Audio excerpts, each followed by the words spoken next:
आज के क्लास में हम लोग एक नए टेरेस्ट्रियल इकोसिस्टम की चर्चा करेंगे और आज हम लोग ग्रास इकोसिस्टम के बारे में पढ़ेंगे।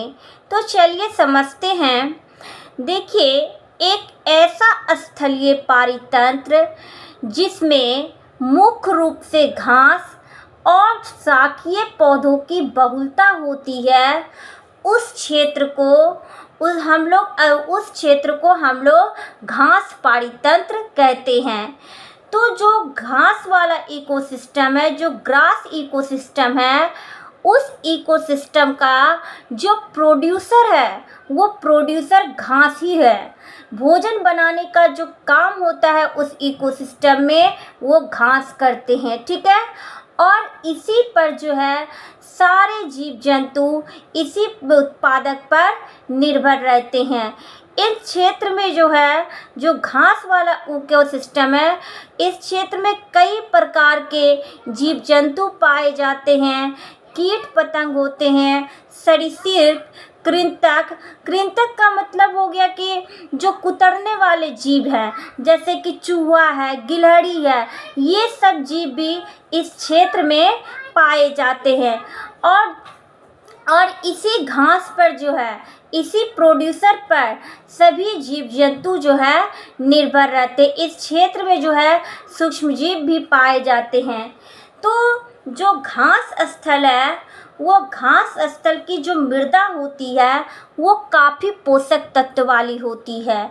और इसी पोषक तत्व के बहुलता के कारण जो है विश्व के कई क्षेत्रों में घास के मैदानों को जो है खेत में कन्वर्ट कर लिया गया है और उसमें खेती का काम किया जाता है। तो जो घास के मैदान होते हैं वो काफ़ी उपजाऊ होते हैं। अब देखिए, जो घास जो है, आपको जो घास स्थल पर दिखाई देता है उससे कई गुना अधिक जो है उस घास की जड़ें होती हैं। उनके जड़ जो है काफ़ी अंदर तक होते हैं और साथ ही साथ ये जड़ जो है काफ़ी मजबूती से उस मृदा को पकड़े हुए रहती है, जकड़ के पकड़े हुए रहती है, जिसके कारण जो है इस क्षेत्र में ये पोषक तत्वों की बहुलता भी हो जाती है। इन जड़ों की जो मात्रा है वो काफ़ी अधिक है, काफ़ी गहराई तक जड़ है। लगभग जो घास आपको दिख रहा है, जो उत्पादक है, जो प्रोड्यूसर है, उसका 75 से 85% तक जो है जड़ें हैं वहाँ पर, ठीक है। तो ये घास के स्थल जो होते हैं वो काफ़ी पोषक तत्व वाले होते हैं। अब जो घास के मैदान हैं वो उष्ण और शीतोष्ण दोनों क्षेत्रों में घास के मैदान पाए जाते हैं।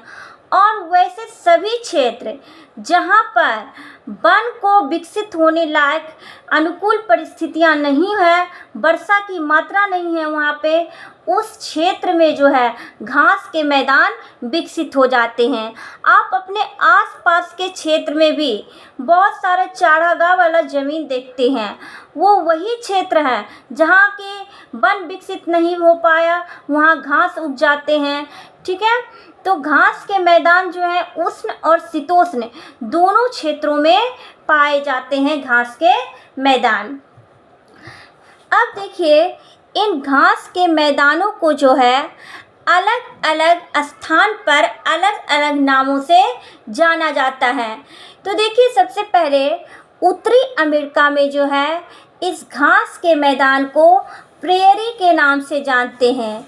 यूरेशिया में जो है स्टेपीज के नाम से जानते हैं। अफ्रीका में जो है सवाना के नाम से जानते हैं। दक्षिण अमेरिका में पंपास के नाम से, ऑस्ट्रेलिया में डाउन्स के नाम से, दक्षिण अफ्रीका में वेल्ड, न्यूजीलैंड में कैटरबरी, हंगरी में पुस्टाश और ब्राज़ील में जो है कैंपोस के नाम से जाना जाता है। तो अलग अलग क्षेत्रों में जो है घास के मैदानों को अलग अलग नामों से जाना जाता है, ठीक है। अब भारत में जो घास के स्थल हैं उसमें से कुछ प्रमुख घास के स्थल के बारे में चर्चा कर लेते हैं। देखिए, भारत में जो है, जो बन्नी घास स्थल है, जो कि गुजरात के कच्छ ज़िले में इसका घास स्थल है। तो ये जो घास स्थल है, ये एशिया के प्रमुख घास स्थलों में से एक है, ठीक है।